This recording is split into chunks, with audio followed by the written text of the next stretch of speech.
श्री स्वामी समर्थ मैत्रिणींनो, तुम्हाला मी वसंत पंचमी म्हणजे काय व वसंत पंचमी म्हणजे माता सरस्वतीचा हा दिवस असतो. सरस्वती माता म्हणजे विद्येची माता असते. येत्या 23 जानेवारी 2026 वार शुक्रवार या दिवशी आहे वसंत पंचमी. प्रत्येकाने घरामध्ये वसंत पंचमी हा दिवस साजरी करायचा आहे. त्या दिवशी पिवळे वस्त्र परिधान करून देवी सरस्वतीची पूजा केली जाते. एवढेच नाही तर पिवळे फुले, पिवळे फळे, पिवळा तांदूळही देवी सरस्वतीला अर्पण केला जातो. कारण हा दिवस सरस्वतीचा जन्मदिवस म्हणून साजरा केला जातो. त्याचबरोबर वसंत पंचमी ही कामदेवांच्या पूजेसाठीही ओळखली जाते.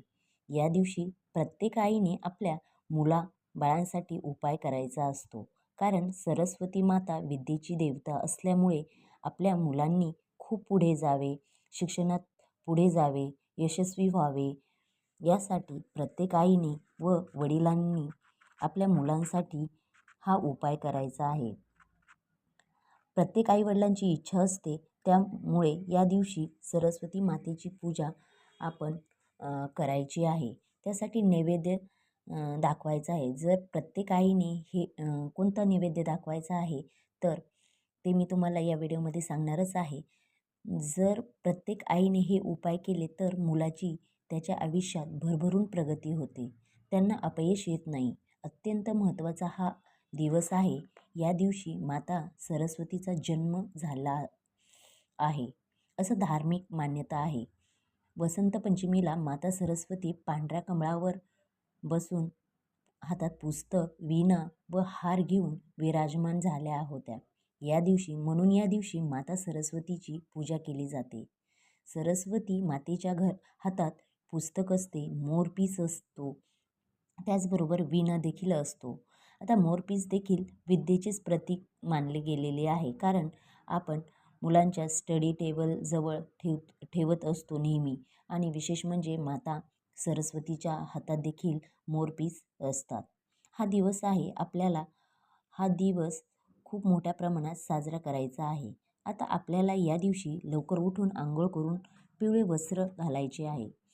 तुमच्या देवघरामध्ये मूर्ती असेल किंवा फोटो फ्रेम असेल किंवा सरस्वतीची रांगोळी असते, मी तुम्हाला व्हिडिओमध्ये स्क्रीनला दाखवेल, साईडला असेल, याची देखील पूजा केली जाते.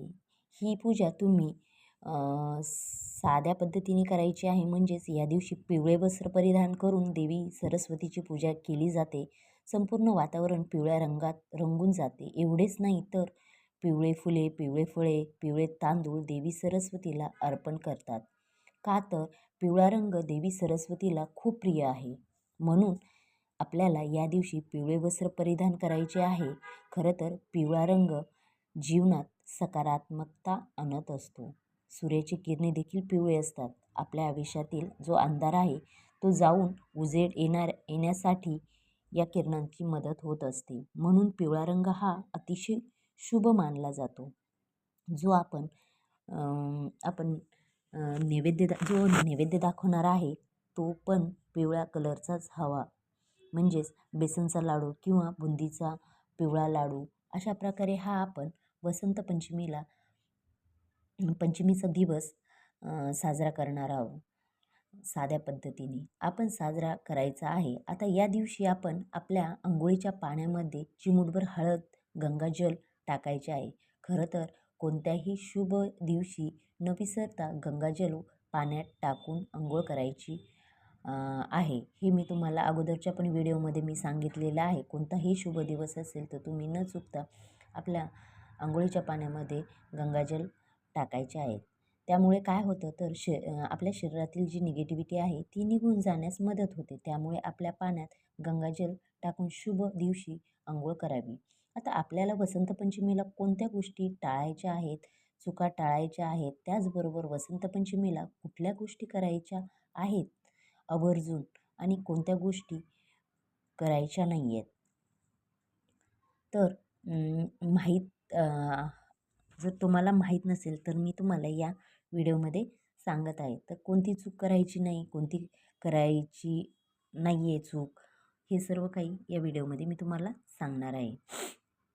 सर्वात पहिले सरस्वती मातेची पूजा करायची आहे. त्याचबरोबर अंघोळ केल्याशिवाय खाऊ पिऊ नका. हा दिवस अत्यंत महत्त्वाचा आहे. आपण अंघोळ केल्यानंतर पाणी प्यायचे आहे. त्याच्या अगोदर कोणतेही पाणी वगैरे काही घ्यायचे नाही. त्याचबरोबर या दिवशी झाडे तोडायची नाही. वसंत पंचमीला आपण पिवळे वस्त्र परिधान करायचे आहेत. त्याचबरोबर आपल्याला देवीला पिवळे फुले अर्पण करायची आहे, पिवळे फळे. अशा प्रकारे आपण देवीला पिवळ्या कलरचे वस्त्र असो, फुलं फळं हे अर्पण करायचे आहे आणि आपण स्वतःही पिवळे वस्त्र घालायचे आहेत. त्याचबरोबर चुकूनसुद्धा आपण या दिवशी काळे कपडे या दिवशी घालायचे नाहीत. त्याचबरोबर या दिवशी आपल्याला सात्विक आहार घ्यायचा आहे. म्हणजेच या दिवशी आपण मांसाहार वगैरे, मद्यपान, व्यसन हे गोष्टी टाळायच्या आहेत. या दिवशी असे काही करायचे नाही. प्रत्येक शुभ दिवशी हा नियम पाळला गेलाच पाहिजे. हे मांसाहार वगैरे करायला नाही पाहिजे. या दिवशी चुकूनसुद्धा विद्येचा अपमान करायचा नाही. म्हणजेच काय, पाय मारणे, आपल्याला खूप राग आला आहे, पुस्तक वही असेल त्याच्यावर आपण कोणी राग काढतं, फाडतं, कोणी फेकून देतं, लाथ मारतं. या गोष्टी या दिवशी चुकूनसुद्धा करायच्या नाही. पुस्तकांना कधीही पाय मारू नका. तुम्ही घरात लहान मुले असतील त्यांना आधीपासूनच शिकवा की पुस्तकांना लाथ मारू नये. मारली तर लागली चुकून तर आपण त्याच्याशी पाया पडावे. आपल्या आयुष्यावर या गोष्टीचं काय होतं माहिती आहे का, खूप मोठा परिणाम होत असतो. काय होते, अभ्यासात प्रगती होत नाही. विद्या हीच खरं तर आपल्या खूप मोठी प्रॉपर्टी असते. या दिवशी कोणतेही वाईट शब्द बोलायचे नाही. त्याचबरोबर सरस्वती मंत्राचा जप करायचा आहे. कोणाचाही अपमान करायचा नाही. प्रत्येक घरात विद्यार्थी आहे. त्यामुळे या दिवशी प्रत्येक मुलाने या दिवशी सरस्वती देवीची पूजा करायची आहे. त्याचबरोबर या दिवशी आपण अन्नदान करायचे आहेत, म्हणजेच दान करायचे आहे. तर यामध्ये दान कोणकोणते करायचे आहेत, तर तुम्ही पुस्तक दान करू शकताय. जे गरजू आहेत त्यांना पुस्तकांची गरज आहे, वही नाही, पेन नाही, ज्या वस्तू आहेत त्या तुम्ही करू शकता. त्याचबरोबर अन्नदान करू शकताय. जे अभ्यासाचे साहित्य आहे ते दान करू शकताय. त्यानंतर देवी सरस्वतीला सर्वात अगोदर महत्त्वाचं गोड भात हा प्रसाद अर्पण करावा. सरस्वती देवीला गोड भात हा खूप आवडतो. वसंत पंचमीला मुलांच्या जिभेवर एक किंवा सरस्वती मंत्र लिहून त्याची बुद्धी तीक्ष्ण व्हावी आणि अभ्यासात प्रगती व्हावी यासाठी त्यांच्या जिभेवर हा मंत्र किंवा लिहावे. म्हणजे सोन्याच्या काडीने किंवा आपल्या तुळशीची छोटी काडी घेऊन मधामध्ये बुडून जिभेवर लिहावे. किंवा तुम्ही सरस्वती मंत्र जसे की ओम ह्रीं श्री जिभेवर किंवा हे अक्षर तुम्ही जिभेवर लिहू शकताय. अशा प्रकारे आपण पंचमी हा सण साजरा करायचा आहे. आपण सरस्वतीची सकाळी पूजा वगैरे करायची आहे. त्याच्यानंतर या दिवशी वाईट वगैरे काही बोलायचे नाही आहेत. त्याचबरोबर आपण पिवळे वस्त्र परिधान करायचे आहेत. पिवळे फळ, पिवळे तांदूळ वगैरे आणि जो नैवेद्य दाखवायचा आहे तो पण पिवळ्या रंगाचाच दाखवायचा आहे. कारण सरस्वती देवीला पिवळा रंग खूप प्रिय आहे. त्याच्यामुळे या दिवशी आपण चुकूनसुद्धा काळा वगैरे अशा कलरचा रंग घालायचा नाही आहे. पिवळा नसेलच तर तुम्ही पांढरासुद्धा कलरचा ड्रेस परिधान करू शकतायत. त्याचबरोबर या दिवशी जे दान करणार आहेत ते मनापासून दान करावे. असे दान केल्याने खूप काही पुण्य वगैरे भेटते. विद्यादान करू शकतात. जे साहित्य ज्यांना गरजू आहेत त्यांना हे दान करू शकतात. अशा प्रकारे जर सर्वांना माझा हा व्हिडिओ आवडला असेल तर नक्की सबस्क्राईब करा, लाईक करा, शेअर करा आणि बेल आयकॉन बटन प्रेस करा नवीन नोटिफिकेशनसाठी. आणि कमेंट्स बॉक्समध्ये लिहायला विसरू नका. श्री स्वामी समर्थ.